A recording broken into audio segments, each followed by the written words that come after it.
So guys, let us start with the session. Okay.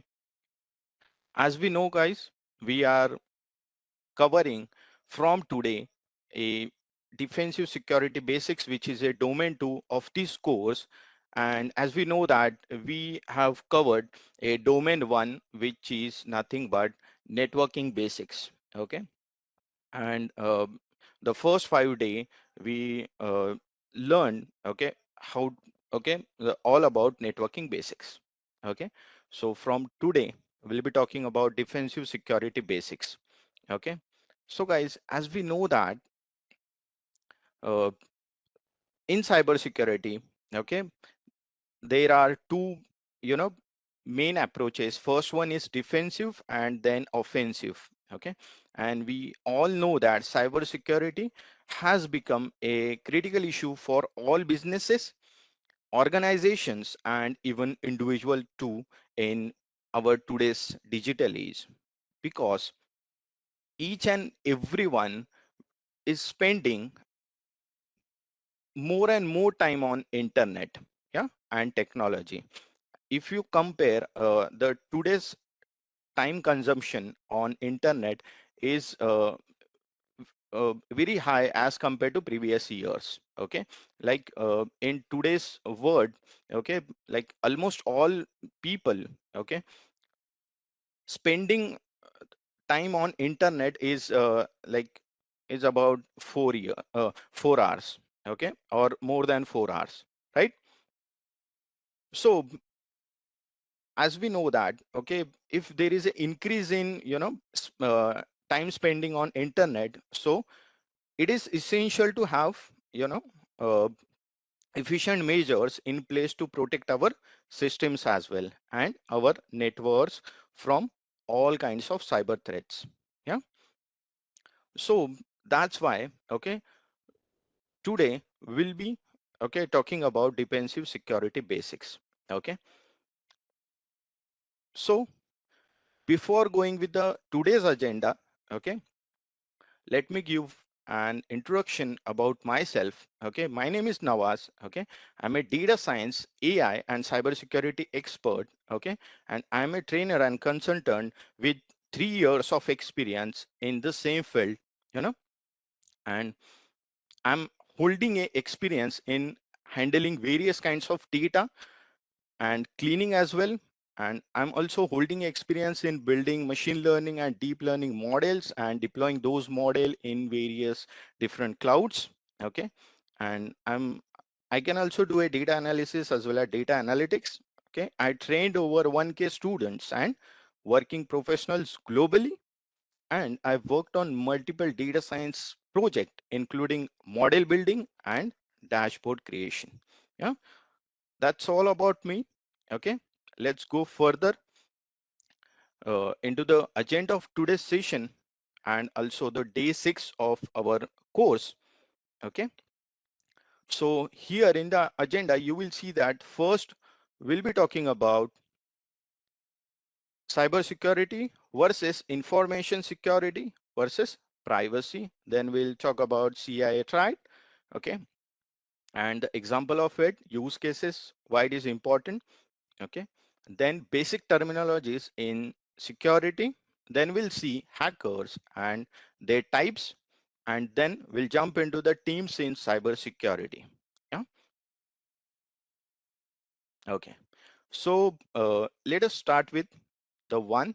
Okay. First one, which is nothing but defensive security. What is defensive security and why it is important? Yeah. Yeah. If you talk about defensive security, so we can say that defensive security involves passively protecting against potential attacks. Yeah, isn't it?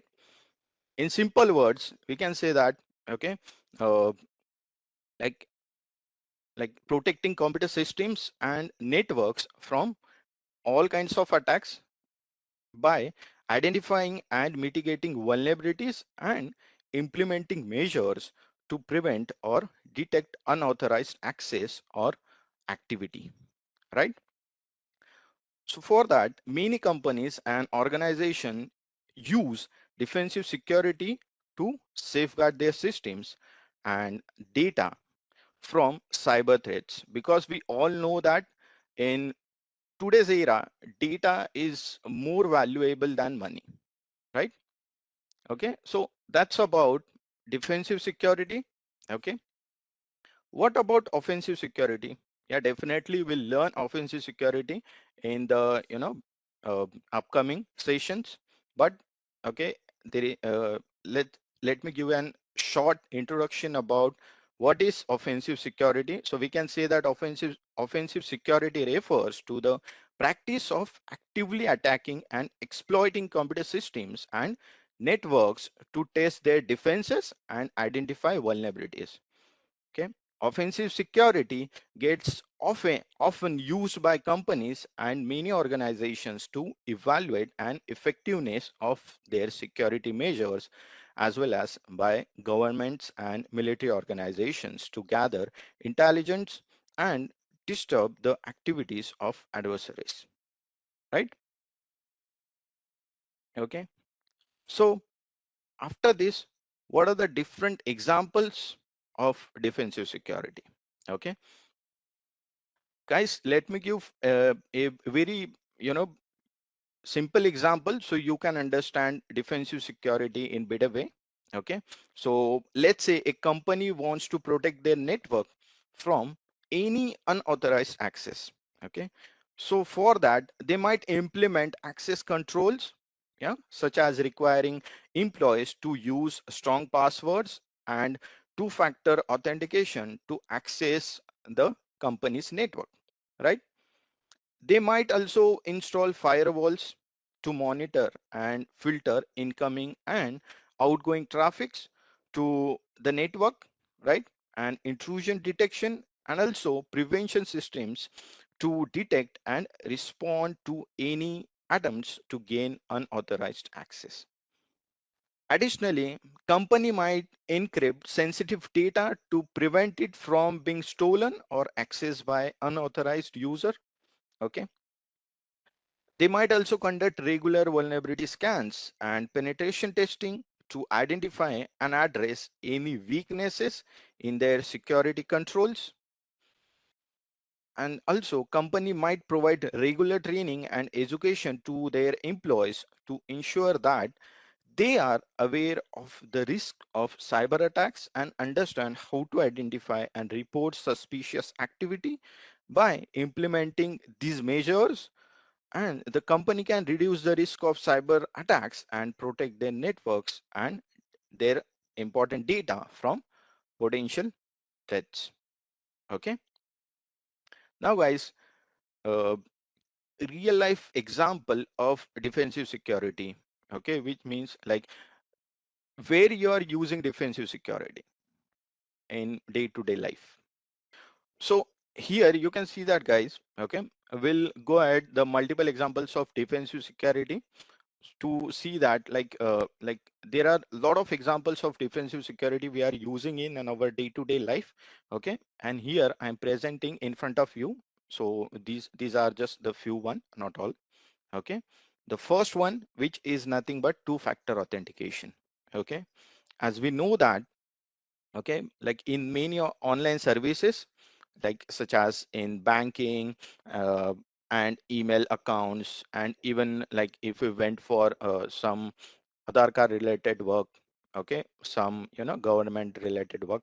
So for that, okay, we required, okay, a two-factor authentication. Okay, so instead of password, okay, like after entering the password, okay, you will get a one code for authentication. Okay, you will have to verify the code by entering the code in your system, and then after verifying, okay, you will be getting the access of that particular you know network, right? So by using two-factor authentication, okay, which means that you are using defensive security. Okay, so like we have the firewalls, like many of you uh, like said this. Okay, and like many of us are using firewalls. Okay, and we know that, okay, firewalls are a type of defensive security measure that are designed to prevent unauthorized access to any computer network. Okay, they work by monitoring incoming and outgoing network traffic and blocking any traffic that doesn't meet the defined security rules, right? Absolutely. Okay, now we have the encryption. Okay, as we know that encryption is the process of converting sensitive data into a format that can only be read with a description. Okay, uh, decryption, okay, key, or you can say that the password. Okay, this is a defensive security measure that can help to protect sensitive data from unauthorized access. Like for example, many email services now use encryption to protect the content of messages and transits from being intercepted and read by any unauthorized user, or you can say that the hacker, right? Now we have the penetration testing. Penetration testing, also called as a pen testing, okay, and it is a technique used to identify vulnerabilities in a computer systems or network by simulating an attack. Okay, it is a proactive measure that can help organizations identify weaknesses in their security controls before they can be exploited by unauthorized user, or you can simply say that the hackers, right? Then we have the security patches. Like we can simply say that the uh, is to we are using this to fix, you know, vulnerabilities. We can say that the like a software vendors regularly release security patches to fix vulnerabilities. Okay, in simple terms, we can say that the, you know, updates, many of you said that, okay, in their products that could be exploited by attackers, right? And applying these patches is a defensive security, okay, that helps to prevent attackers from exploiting known vulnerabilities in the software, right? And we also have the user training and awareness. Okay, like uh, like the organization, if hiring someone, okay, so they will be giving the, you know, the training and awareness about the cyber security and the cyber attack, the risk of cyber attack, and how to identify and report the, you know, suspicious activity, you know. So that kind of training, okay, given by the organization or company to their employees, right? Okay, like also we can say that the how to recognize, you know, phishing emails, okay, and, you know, other social engineering attacks, okay, which can help to prevent attackers from gaining access to sensitive data or ensure data breach. Okay, and okay, so these are nothing but the, you know, few examples of defensive security. Okay, there are many examples of defensive security. If you wanted to, you know, learn more about defensive security and, you know, understand more about the examples of defensive security, you can go ahead and do research on it, so you will definitely see that. Yeah, now let us talk about cybersecurity versus information security versus privacy. Okay, so let's go ahead with the, you know, definition of cybersecurity. So let's, okay, here you can see that cybersecurity refers to the set of measures and practices designed to protect our computer systems, networks, and our important data from unauthorized access. We can say that hackers, and not only, you know, protect the data, okay, and they can't use, you know, and theft or damage the data. Yeah, so that is nothing but cyber security. Okay, now what about information security? Like in cyber security, okay, if we talk about the examples of cyber security threats, we can say that, you know, malware, phishing attacks, okay, DOS attack, like denial of service. Okay, these are nothing but the cyber security threats. Okay, and definitely, okay, we'll be using a firewall, antivirus software, intrusion detection system, and prevention system. Also, access controls. Okay, to uh, you know from these attacks, yeah, or cyber security threats.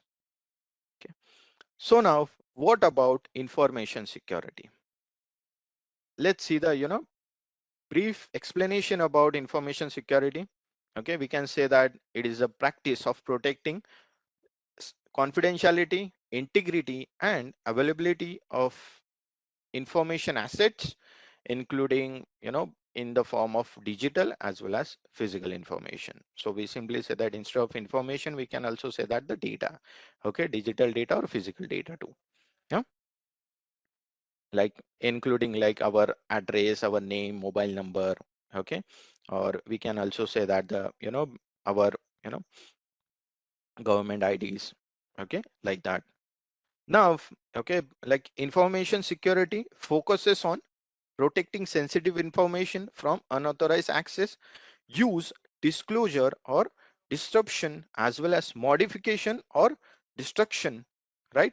And example of information security threats, which includes, we can say that the theft, fraud, okay, spionage, and sabotage. Yeah, okay, okay. So as we know that privacy refers to the protection of personal information and the right of individuals to control the collection, use, and disclosure of their personal data, right? Privacy is an essential aspect of our information security and is regulated by various laws of regulation, such as a few mention this term GDPR, yeah, as well as CCPA.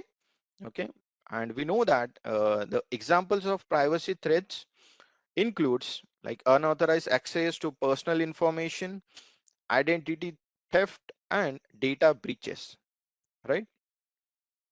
So overall, we can say that like overall, cyber security, information security, and privacy are related, right? They have different focuses and require different measures to practices to protect against various threats and risks. Okay, and it's important to understand the differences between these three concepts and to implement the comprehensive strategies that address all three aspects to ensure the protection of our sensitive information as well as the assets, okay, of our as well as our company, right? So what are the different examples of cybersecurity? Like as we mentioned, okay, before, like in defensive security too, so we can say that firewall and network segmentation. Okay, so this is the one example. Okay, you guys, you can you can tell me the another examples too. Okay, what are the different examples of cybersecurity that we are using in our day-to-day life? Yeah.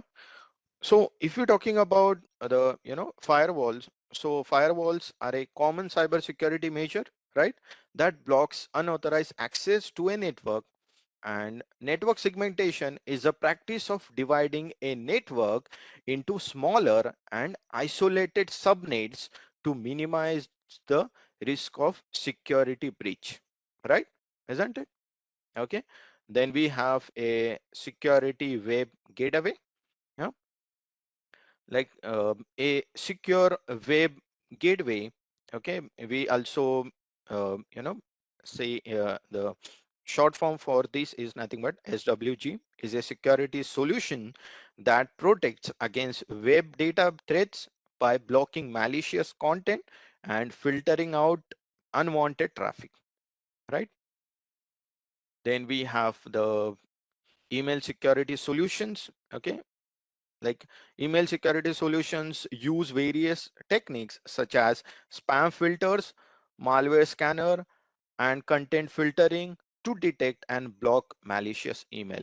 So basically, like here, okay, like the we'll be going to use, machine learning algorithms, okay, to, find out the, malicious email and to block those emails. Okay, we also say it as a spam email detection. Okay, and this is a, we can use a, data of emails, okay, to get into and build the model of machine learning, okay, to get the solution for this as a email security solution.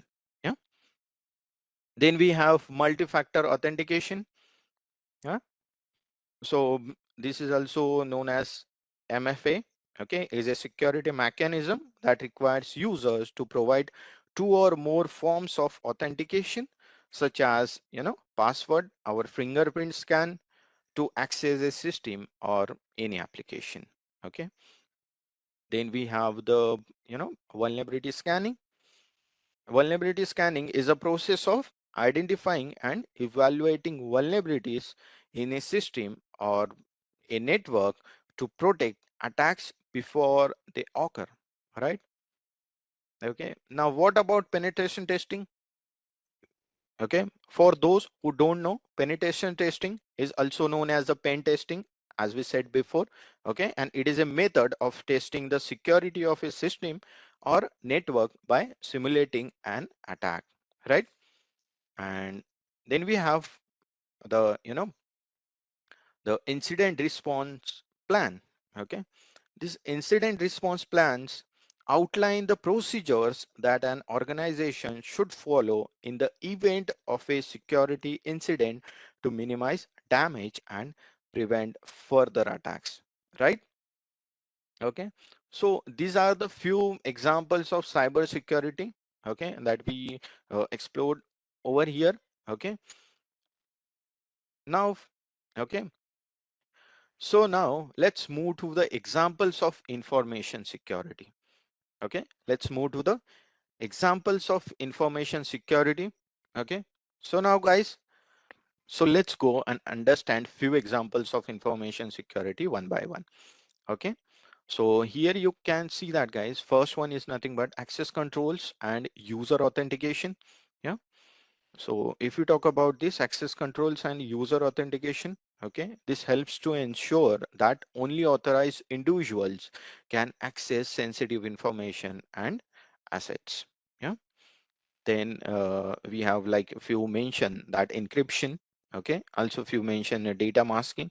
Okay, so encryption and data masking techniques are used to protect sensitive information by rendering it unreadable to unauthorized individuals, right?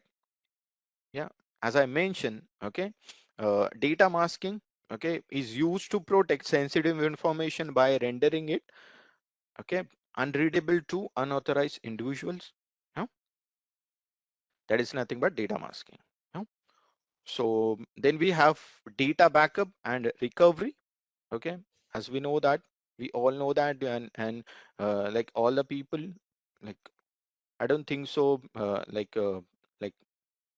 all of us, okay, are using data backup right now, like in each and every Android phone and your systems too, there is an option of data backup, like even on the apps as well, like WhatsApp. Okay, there is a, data backup option is there. Yeah, as well as the recovery too. Yeah, so data backup and recovery procedures ensure that data can be restored in the event of data loss or corruption, right? Then we have the data loss prevention, DLP. Okay, so DLP solutions use various techniques such as content filtering and data classification. Okay, here also, okay, uh, there is an use of, artificial intelligence, machine learning, deep learning, for classify the data, okay, to prevent sensitive data from being transmitted outside of an organization, right? Yeah, then we have the security awareness and training. Yeah, so these security awareness and training programs helps to educate employees about information security risk and best practices, right? Then we have identity and access management, IAM. Okay, so IAM solutions manage user identities and access privileges to ensure that only authorized individuals have access to sensitive information, right? And then we have security audits and risk assessments. Okay, these security audits and risk assessments are used to identify potential vulnerabilities and risk, and to evaluate the effectiveness of existing security measures. So data loss prevention, okay, this data loss prevention solution use various techniques such as content filtering and data classification, okay, to prevent any sensitive data from being transmitted outside of an organization. So basically there is an one AI model is there, okay, to for filtering the data as well as the classifying the data, okay, because okay, like the for any organization data is uh, very important. Data is an asset for the company. So that's why, okay, they will be checking that like no one is sending data to the uh, to outside the company, right, or outside the organization. So that is nothing but data loss prevention. Yeah, got it. Let's move ahead and let's talk about examples of privacy. So guys, so this is very simple again. So now guys, again, okay, you can tell me the examples of privacy. What are the different examples of privacy you are using in your day-to-day life? Okay, so now those who don't know about the examples of privacy, as as I know, like all of you should know about this privacy, like the and we are uh, you know there are a lot of examples of privacy, and we are even using it, you know or we are practicing it, okay, instead of using it, we can say. Okay, so first one is nothing but the data protection and privacy policies. Okay, so like these are nothing but the uh, outline, we can say that, or the outline the rules and the procedures for protecting sensitive information and ensuring compliance with relevant regulations, right? Now okay, the second one is nothing but the privacy impact assessments. Okay, so the privacy impact assessments, PIs, help organizations to identify and assess the potential impact of data processing activity on individuals' privacy right. Okay, then we have the okay, now we have the privacy enhancing technology, PETs. So PETs are nothing but the tools and techniques that help to protect privacy, such as encryption and anonymization, right? Then we have the consent management. Yeah, so consent management solutions enable individual to control the collection and use their personal data, like your phone number, your name, your address, okay, and your IDs like Aadhaar card, PAN card, okay, or any other government ID. Yeah, like that personal data, by providing options for option like opting in or out of the data processing activity, right? Okay, now we have the data subject access request. Okay, these are okay DSARs. So DSARs allow individuals to request access to and deletion of their personal data. Okay, like there are few apps, okay, which are there, like so those who can, okay, like who save your personal data with uh, two-factor authentication with password and OTP. So only you can access the data, your private data. So there are few apps as well. Okay. Yeah. So like you will see that, okay, there is an, you will be able to, delete the data, yeah, of from that app as well. You know, now we have the, privacy audits and certifications.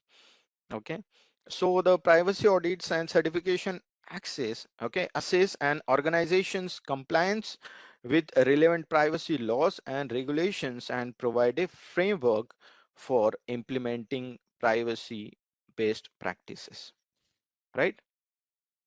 Okay, definitely there are a lot of examples of privacy, but these are the, few important ones. Okay, now let's move ahead, okay, to our next topic, which is nothing but CI tried. And I know that, guys, okay, this is a very basic of cybersecurity. Okay, and CI tried, and the, CI stands for confidentiality, integrity, and availability.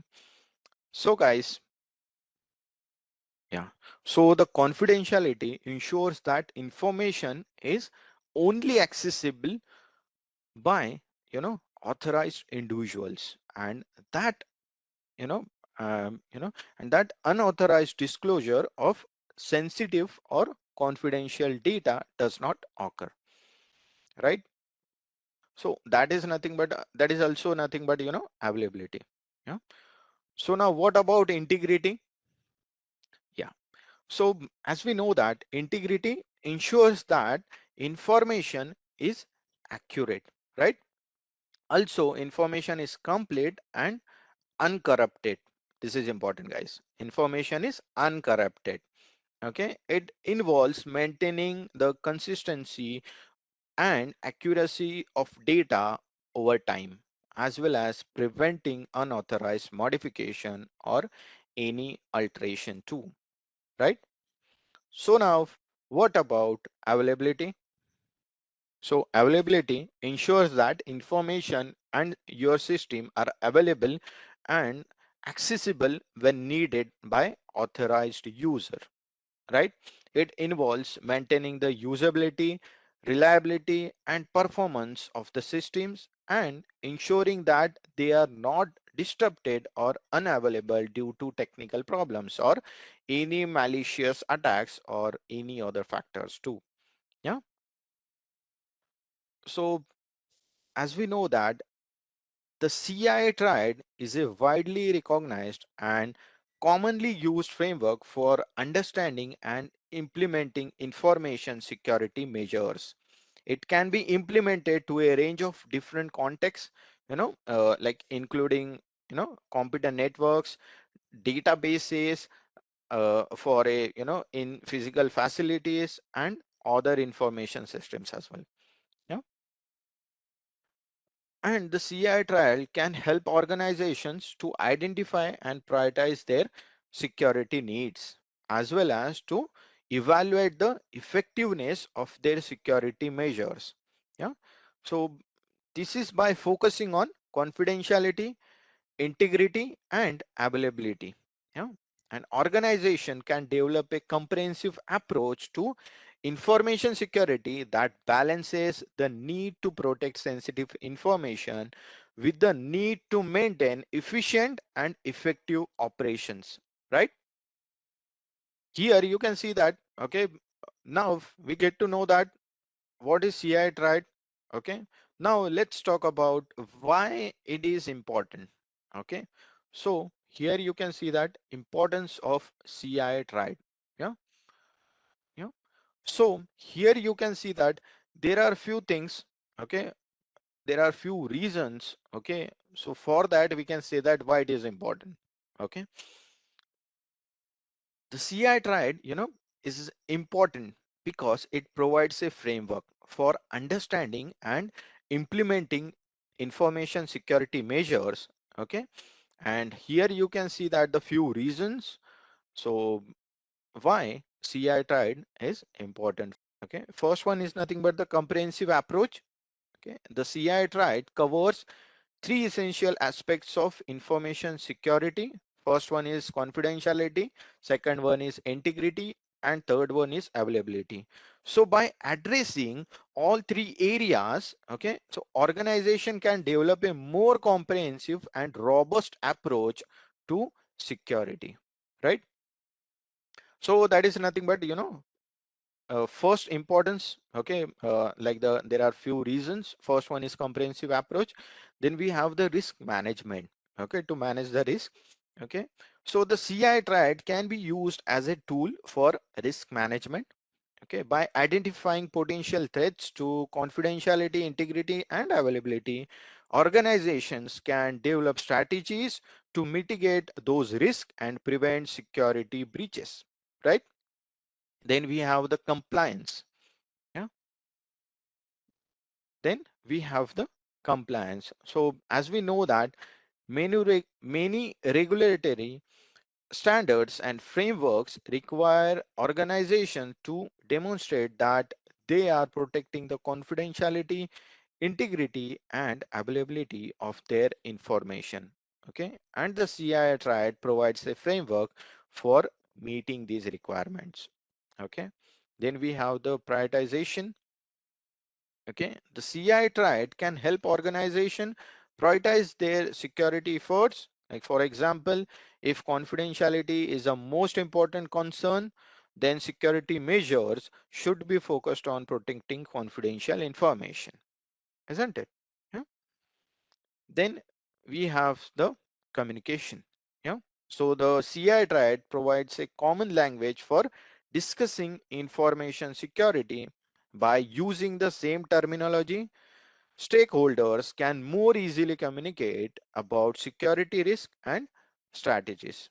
Yeah, like overall, you can say that the CI triad is important because it provides a comprehensive framework for understanding and implementing information security measures, and that is helping organizations to manage risk, meet compliance requirement, prioritize security efforts, and communicate about security concerns, right? Now, okay, let us talk about the different use cases of CI triad, like where CI triad, okay, used. Though, as we know that, okay, first one is nothing but the banking sector, because banks must protect the confidentiality, integrity, and availability of their customers, okay, and financial information, their financial information. Confidentiality is important to ensure that only authorized individual can access customer information, right? Now, in banking sector, integrity is important to prevent unauthorized modification to account information, right?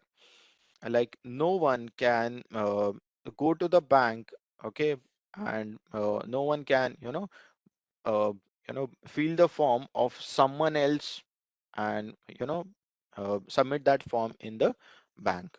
Okay, no one can does that. Yeah. And third one is nothing but the availability, and it is also important in the banking sector to ensure that customers can access their accounts and perform transactions as needed. you know Now we have the in healthcare sector, okay, we'll be using CI triad. Yeah.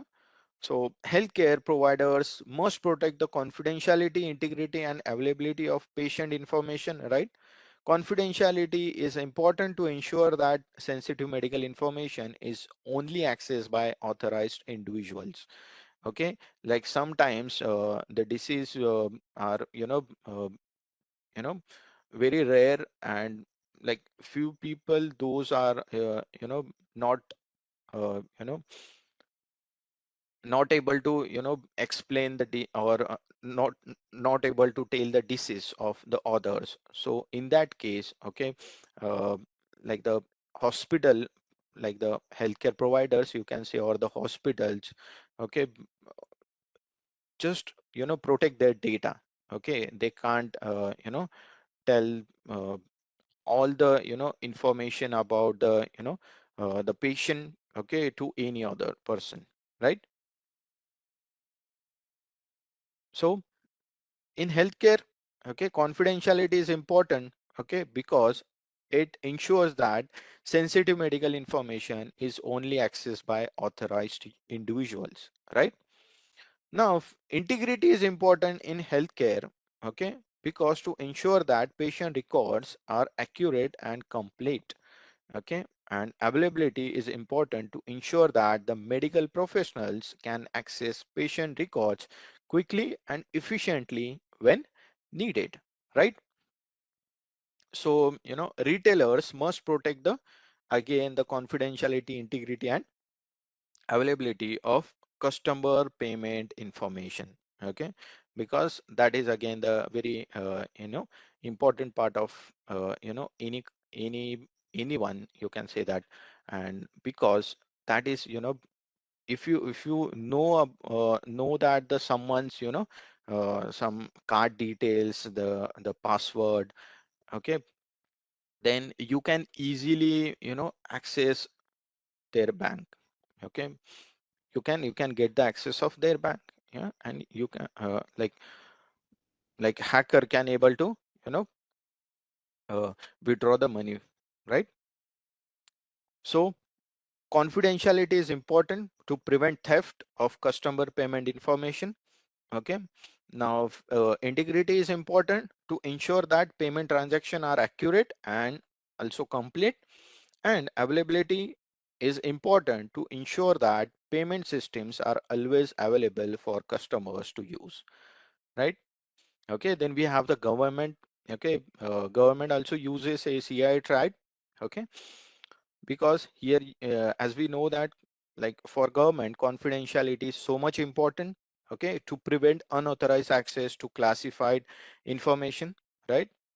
Also integrity is also important, okay, for the government to prevent unauthorized modification of the data, and availability is also important to ensure that authorized individual can access the information they need to perform their duties, right? Like sometimes you can see that, like on the news, okay, there are like the recently there is a uh, news about a like in India, okay, there is a news about AIMS, AIMS server is down because of some hackers, okay, compromise the AIMS server, and there is a data breach of many individuals or patients, you can say, okay, and the server of AIMS is down for I guess around 2 weeks or more than 2 weeks, yeah. So for so CI tide is very much important, okay, to protect us from the hackers, right? Then in educational domain as well, like educational institute, okay, should protect the confidentiality, integrity and availability also, okay, of student records, their grades and other sensitive information, right? If you're talking about the confidentiality, so it is important to prevent unauthorized access to student information, right? Like integrity is also important to ensure that records are accurate and complete, okay, and the availability is also important because to ensure that authorized individual can access student records when needed, right?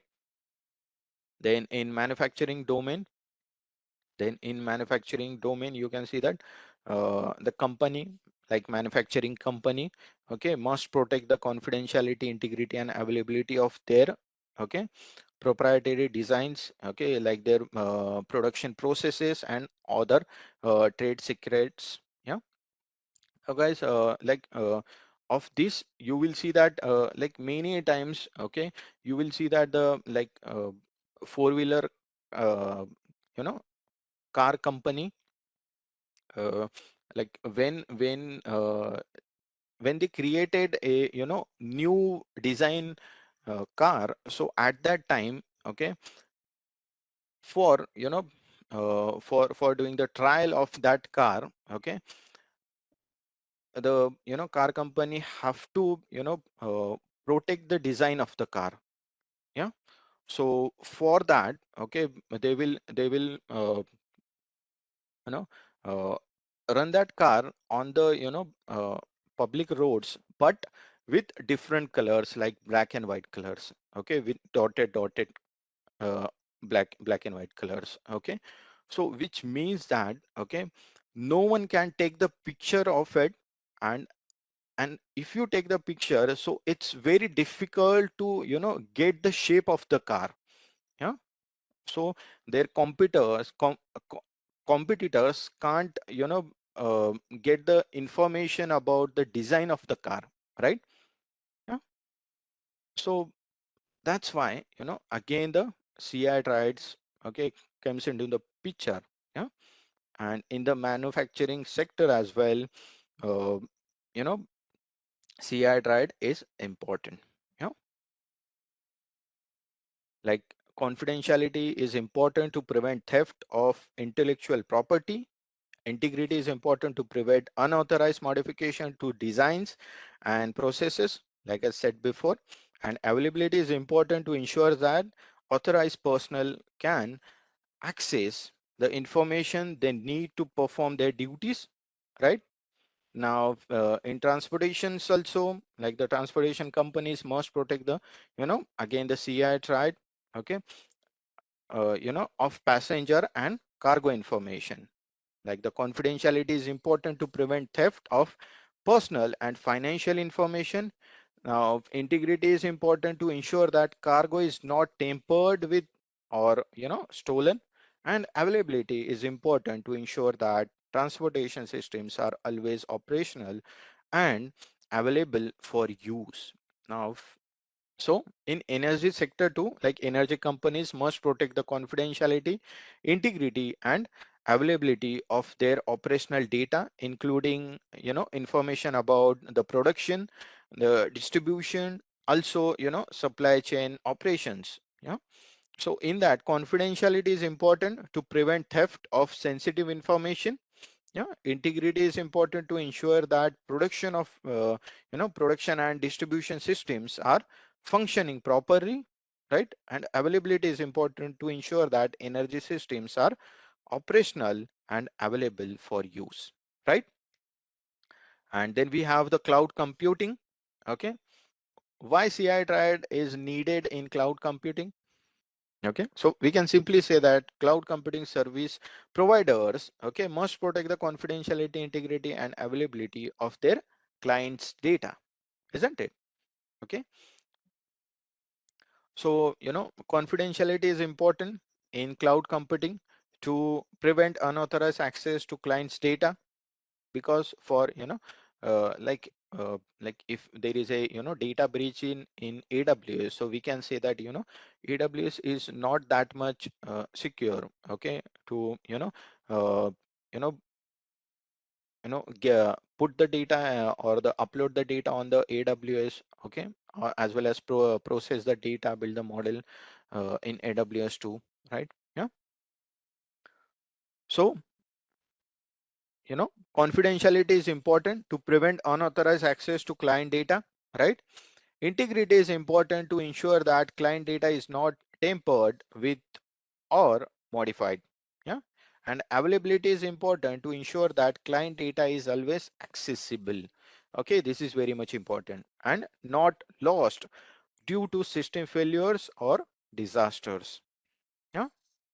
Like, let me tell you one news. Okay. Okay, where the CI had applied. Yeah. So these are, okay. Let me tell you a short short news, or you can say that the story as well, about the one company, okay, largest credit card reporting agency in the US. So you will understand like the why it is very much important, why it is so important, why CI triad is important, right? Like in 2017, yeah, uh, like few guys who know about, yeah, absolutely, Sony Entertainment as well. Okay, yeah. Then like Equifax. Okay, this is a, company names, one of the largest credit reporting agencies in the US. Okay, many of you know about this Equifax. Yeah, and this Equifax suffered a massive data breach. Okay, that exposed the personal and, financial information of approximately 143 million consumers. Yeah, so this breach was caused by vulnerability in a web application that was exploited by hackers. Okay, so you see that, guys, 143 million consumers data uh, was, hacked by the hacker. Okay, so the Equifax, data breach is an example of how the CI threat can be applied in, in a real life scenario. Okay, so the breach compromise the, confidentiality, integrity, and availability of sensitive information of the consumers, right? Yeah. So if you're talking about the confidentiality, so the breach compromised the confidentiality of consumer data, okay, as hackers were able to access and steal personal and financial information, including their names, their social security numbers, their birth dates, and even addresses too. Yeah. So that is a, uh, you know, that is about the one aspect of CI triad, which is nothing but the confidentiality. Huh? And what about integrity? Okay, here also the breach compromised the integrity of consumer data, as hackers were able to modify and manipulate data stored on Equifax system, right? And then we have the availability. Okay, so the here also the breach compromised the availability of consumers data. Okay, as Equifax was forced to shut down some of its systems and services to contain the breach and prevent further damage. Okay, so Equifax uh, uh, just what they did. Okay, there is an, server down, yeah, of the Equifax. Yeah, so, in response to the breach, Equifax implemented a range of measures to protect the confidentiality, integrity, and availability of consumers' information, including, increasing its investment in cybersecurity. They they enhance its network monitoring capabilities and implementing multi-factor authentication, okay, for access to its system. Okay, and the Equifax data breach is a reminder of the importance of the CI triad in protecting sensitive information and maintaining the trust of consumers by implementing effective security measures that address all three aspects of the CI triad. And organizations can reduce the risk of data breaches and mitigate the impact of security incidents, right? Yeah. So, that is why CI triad is very much important, guys. Yeah. So now, guys, for, you know, without uh, any div, guys, let's go ahead and talk about the basic terminologies in security. Yeah. Like, guys, like many of you who know about this all the basic terminologies of security, but I also know that like few of you who don't know about the, these all the terms, or who knows one or two terms. Okay, like that. So okay, we'll be talking about all the terms. Okay, we'll explain all the terms. Okay, and we'll be discussing about this. Yeah. So like in you can say that in 1 to 2 sentence, okay, we can say that, okay, vulnerability, is a flaw or a weakness in a system, right? Or not only in a system, you can say that in an application, or in a infrastructure that can be exploited to violate the system security policy, right? That is nothing but vulnerability. Yeah. Now, what about exploit? So like Okay, let me explain what is exploit. Okay, those who don't know, okay, please listen carefully. Okay, it is a method used to take advantage of a vulnerability in a system or application. Okay, it's a piece of code or software that allows an attackers to gain unauthorized access or perform other malicious activities, right? That is nothing but the exploit. In simple words, okay, exploit is a method used to take, used to take advantage of a vulnerability, and we know that vulnerability is nothing but the, weakness in the system or in the application or in the infrastructure.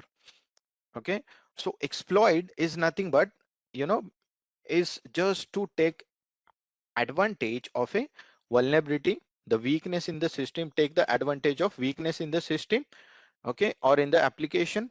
Okay, and it is a piece of code. Okay, like for some times, okay, hacker wrote a, just a few line of code, okay, to hack the system, okay, or software that allow an hacker to gain unauthorized access or perform other malicious activities, right? Okay, like we'll be talking about, like there are, few examples, okay, where we talk about this exploit in our, upcoming slides, like when we are, talking about the hackers and their types. Okay, then definitely we'll explain again what is exploit, so you can 100% understand what is exploit exactly. Yeah, so it's just not more than like taking an advantage of a loophole. Okay, you can simply say that in 2 to 3 lines. Okay, I would say, payload is a set of instructions.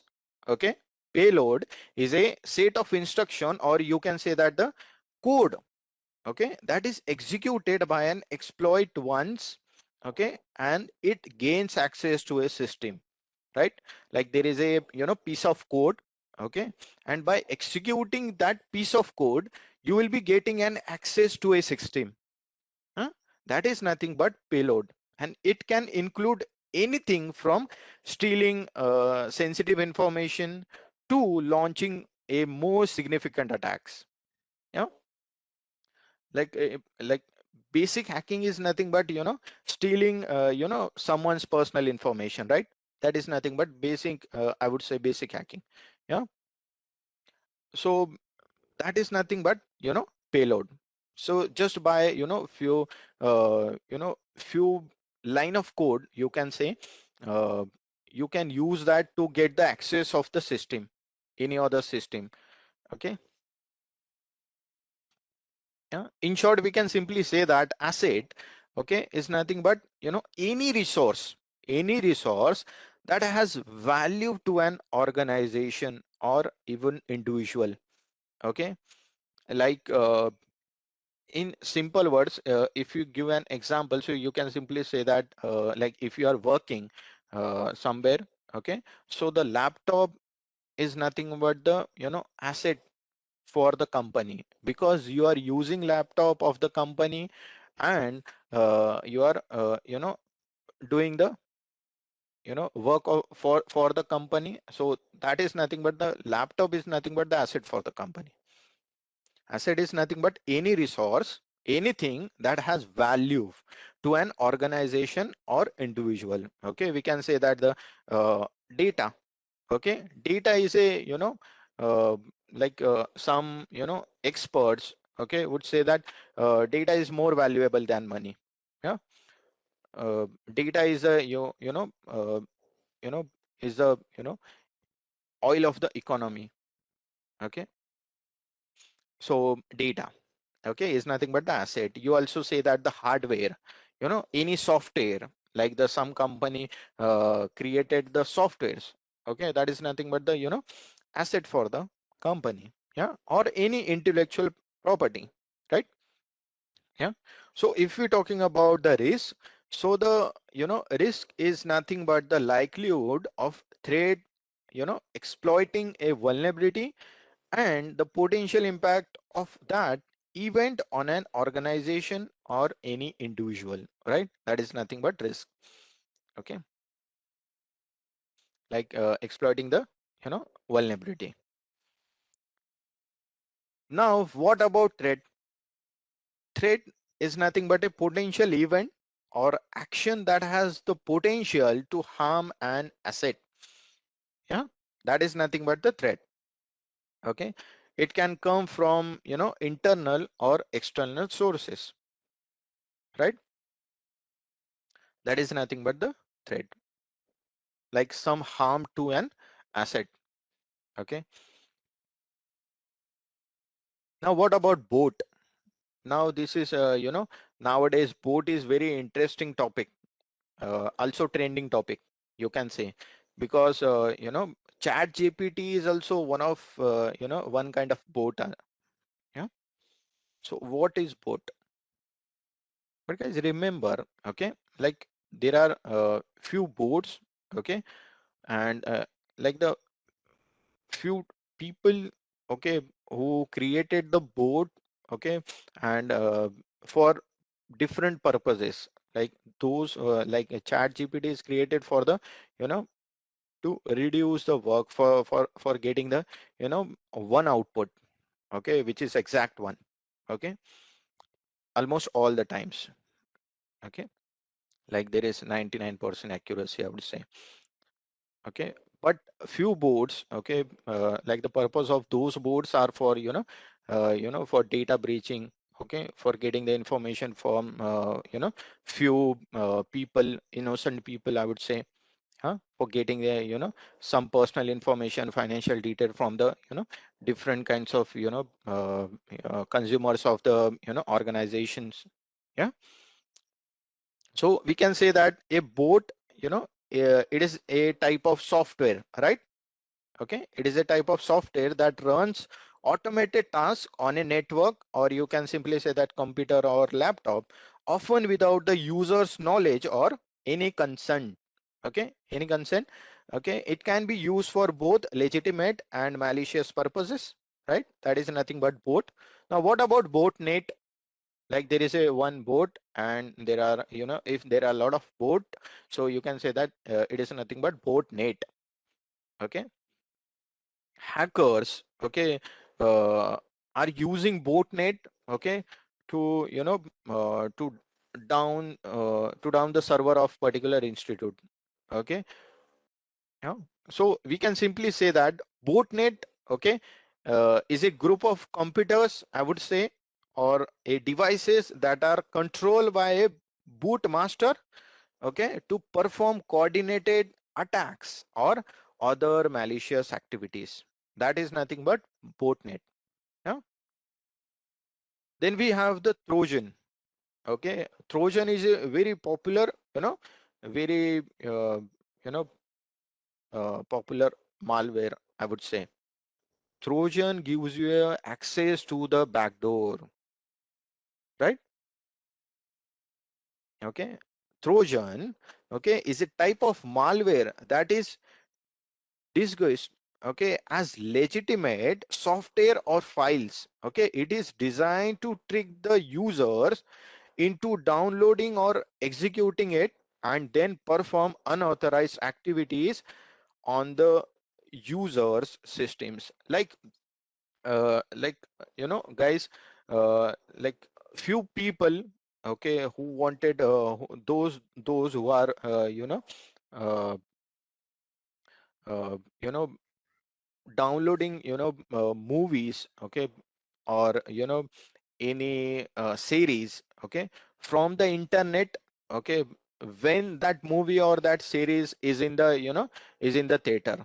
So at that time, okay, no one can access the movie, no one can simply get the movie.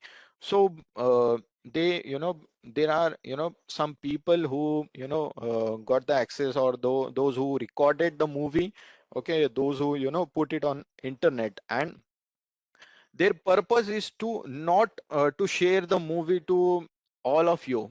Okay, and the purpose of those people is to just you know uh, increase the traffic on their you know, application web. And second thing is that, you know, installing the Trojan in your system.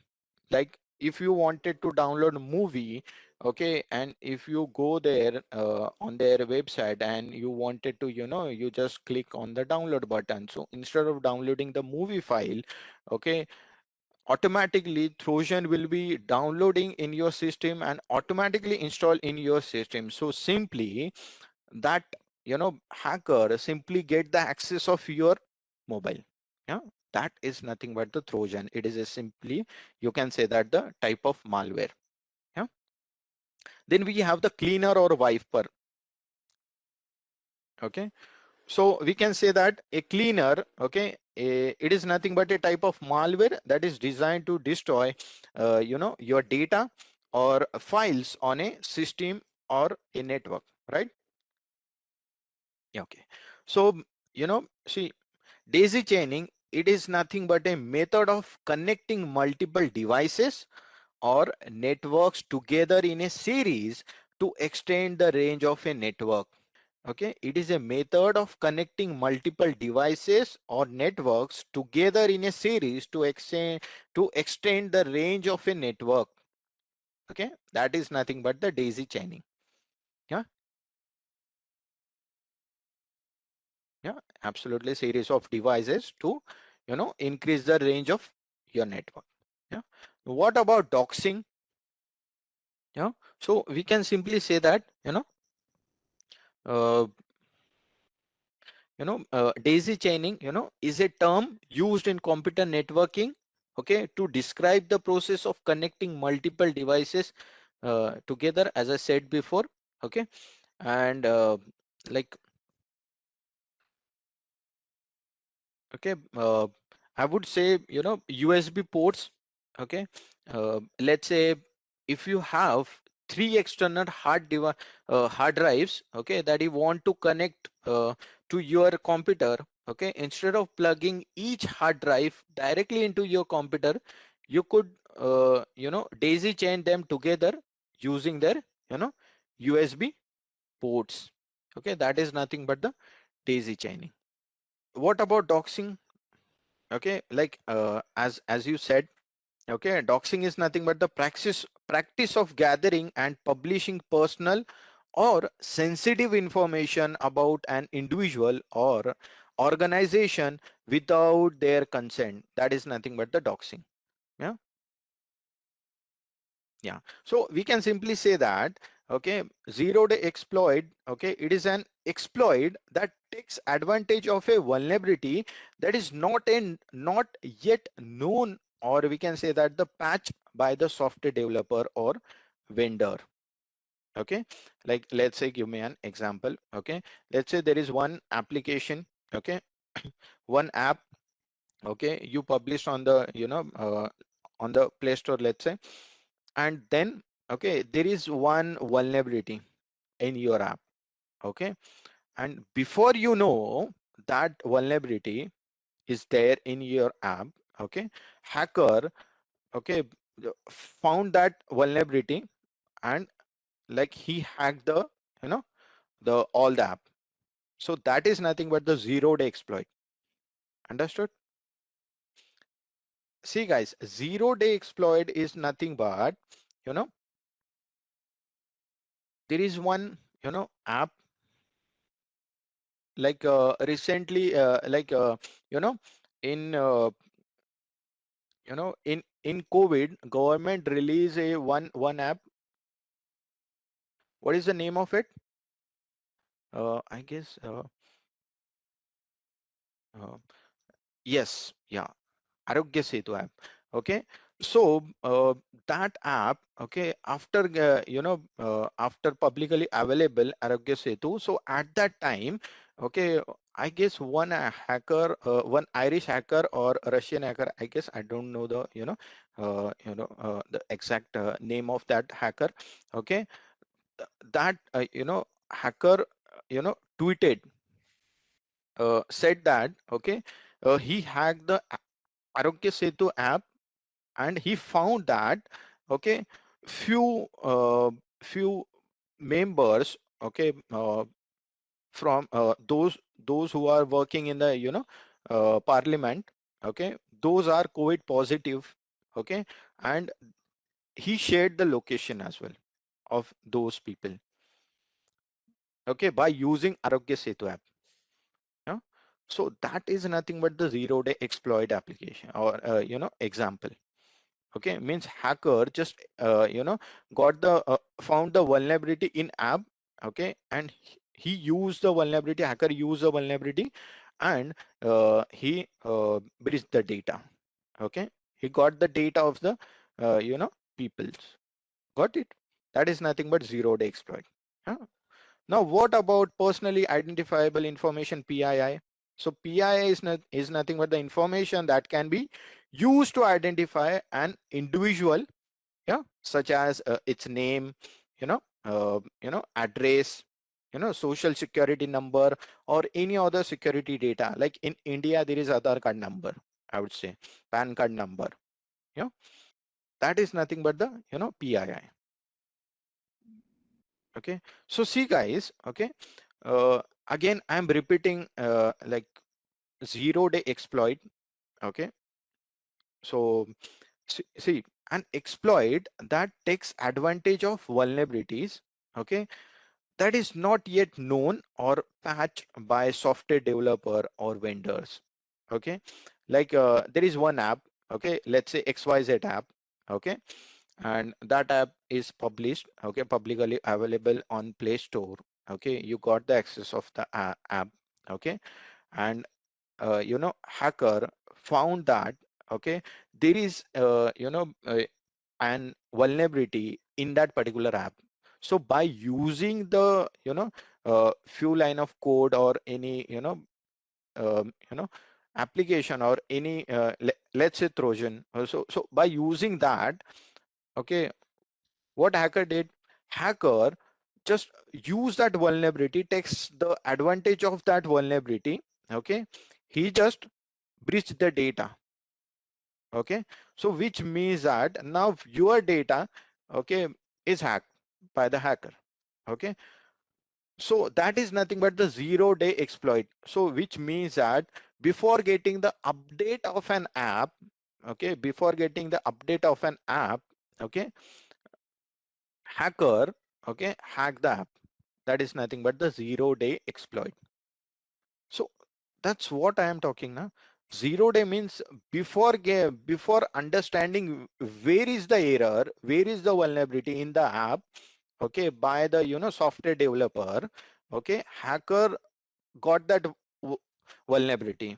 Okay, so before fixing the vulnerability, before fixing the error in the app, okay, hacker found that error, and he used to get the information of the all the people, those who install that particular app. That is nothing but the you know zero-day exploit. Got it? Okay, now guys, okay, let us talk about hackers and their types.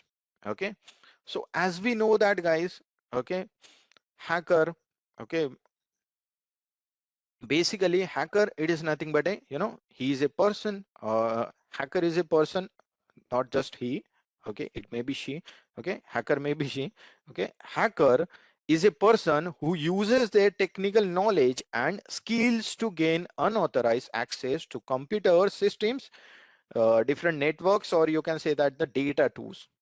Okay, they can use various tools and techniques to exploit vulnerability in software, hardware, or network configurations, and they may do so, so for a variety of reasons, okay, such as to steal sensitive information, to cause damage, or for disruption, or to test security defenses, right? And as we know that there are multiple types of hackers are there, yeah, right? There are multiple types of hackers are there. Okay, and what are the different types of hacker? First one is nothing but the, so we can simply say that white hat hackers, also known as ethical hackers, they work to find and fix security vulnerabilities in computer system and networks. Okay, they typically have permission and authorization to access system and are hired by companies to test their security defenses, right? Like if you talk about an example, so one example of a white hat hacker is a Kevin Mitnick, one of the famous hacker. Yeah, Kevin Mitnick. Yeah, who was convinced, okay, who was convicted of multiple computer crimes, okay, but later become a security consultant. Yeah. So if you're talking about a real-time incident about the white hat hacker, so let me give you one incident. Okay, like in 2021, a team of white hat hackers discovered a vulnerability in the Windows print spooler, okay, print spooler service that allows them to gain a remote access to a system. Okay, and Microsoft issued an emergency patch to fix the issue. Okay, so which means that white hat hackers are the uh, they are ethical hackers. Okay, those who are trying to save us from the black hat hackers or even gray hat hackers like this. Okay, now let us talk about the black hat hackers. Okay, so if we're talking about the black hat hackers, so these are the hackers who use their skills for malicious purposes such as stealing information, damaging or disrupting systems, or exporting money from victims. Okay, like extortion, you can say. Okay, they often use malware, okay, different kinds of phishing attacks or social engineering techniques to gain unauthorized access to your system. Like one well-known example of a black hat hacker is a group of anonymous. Like many of you who know about the anonymous group. Okay, those are nothing but the black hat hackers. Okay, which has carried out various cyber attacks against government, corporations, and even individuals too. Yeah. Okay. What about gray hat hackers? Yeah. If we're talking about the gray hat hackers, so these are hackers who may engage in both ethical and unethical activities. Okay. These gray hat hackers, okay, may engage in both ethical and unethical activities. They may discover security vulnerabilities and report them to the affected parties. Okay, but they may also use the same vulnerability to gain unauthorized access or to exploit them for a personal gain. Okay, what about script kiddies? Those who are doing the hacking just for fun, or for doing the experiment, or for just, you can say that, beginner level hacker. Okay, you can say that. Yeah. So we also say that these are nothing but the inexperienced hacker who use pre-existed tools, okay, which are available. Okay, and scripts too. Okay, scripts are also available on the internet, okay, to launch attacks without fully understanding the technical details behind them. Okay, so they often target low hanging fruit. Yeah, and are more interested in causing, okay, mischief or gaining you know notoriety, okay, than in achieving any specific goal. Okay, like, okay, there is one real-time incident. Okay, in 2021, okay, a group of script kiddies launched a DDoS attack. Okay, a DDoS attack against the online gaming service team, causing intermittent service disruption. Okay, now what about hacktivist? Yes, absolutely. Okay, they are doing hacking, okay, for some kind of political or social cause, right? That is nothing but a hacktivist. Okay, we can say that these are hackers who use their skills to promote a political or social cause. Okay, they may carry out attacks against government, or corporate targets, to expose wrongdoing, or to protest against policies or actions they disagree with. Okay, one of the example of activist group is LUZSEC. Okay, LULZSEC, LUZSEC. Okay, which targeted various government and corporate websites in 2011. Now, what about state-sponsored hacker who work for or supported by government agencies or any military organization? Okay, they may engage in different cyber war. Okay, or different kind of cyber activity against a different country, another country. Okay, like recently, like there is Russia Ukraine war is going on. Okay, so like Russian hackers, okay, who launched the the cyber war against the Ukraine. Okay, like that. Yeah, so those are nothing but the state sponsor hackers. Huh? Okay, so now guys, lastly we have a teams in cybersecurity. Okay, so as we know that guys, okay, there are 6 teams in cybersecurity. First one is, red team, blue team, purple team, green team, yellow team, orange team. Okay, so we can go ahead with this. Okay, red team, because we this team, the purpose of this team is to for identifying vulnerabilities and weakness, and doing the cyber attacks, right? Okay, so if we're talking about the red team, so red team is a group of cybersecurity professionals who simulate real world attacks on an organization system to identify vulnerabilities and weakness.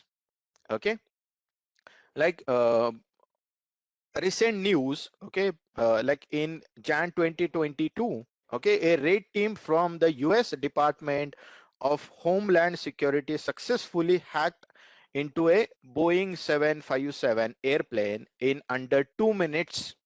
Okay, demonstrating the political risks of cyber attacks on critical infrastructure. Okay, what about blue team, guys? So we can simply say that a blue team is a responsible for defending an organization system, okay, or a organization network too, and applications against cyber attacks, right? So if you're talking about the, like, in terms of news, so recently in in December 2021, Microsoft Blue Team Defender Lab uncovered a widespread phishing campaign targeting organizations in the finance and insurance sectors. Okay, the campaign used to convincing phishing emails and sophisticated techniques to evade detection. Okay, now what about purple team, guys? Okay, so a purple team is a combination of red and blue teams working together to test and improve an organization cybersecurity defenses. Okay, that is nothing but purple team. Okay, like you know uh, recent news about the purple team is like in September 2021, cybersecurity firm FireEye, okay, FireEye, note it down, launch a new purple team assessment service, okay, designed to provide organizations with a comprehensive assessment of their security posture by combining red and blue team efforts. Yeah, okay, now guys, okay, what about green team? So we can simply say that a green team is a group of cybersecurity professionals responsible for testing and evaluating an organization cybersecurity policies and their procedures. Okay, right? We can also say that the NIST, National Institute of Standards and Technology, you know, uh, just they are they are updating the guidelines for conducting cybersecurity exercises, right? Okay, so what about yellow team, guys? Yeah, definitely. If the person is a hacker, so that person is very experienced coder, right? So if we're talking about the yellow team, so a yellow team is a group of cybersecurity professionals responsible for analyzing threats and risk to an organization systems and recommending improvements, right? These are nothing but the yellow team. Okay, this is nothing but the yellow team. Yeah. What about orange team, guys? Okay, we can simply say that an orange team is a group of cybersecurity professionals responsible for testing an organization incident response plan, right? That is nothing but or orange team. Okay, and one of the famous news about the orange team is in Jan 2022. Okay, the US Department of Energy Cybersecurity, or energy security, you can say, or and emergency response office released a new guidance for incorporating orange team testing into the cybersecurity practices of critical infrastructure operators. Okay, yeah. So guys, you know, uh, this is all about this particular session. Okay, thank you guys. Thank you very much. Bye bye.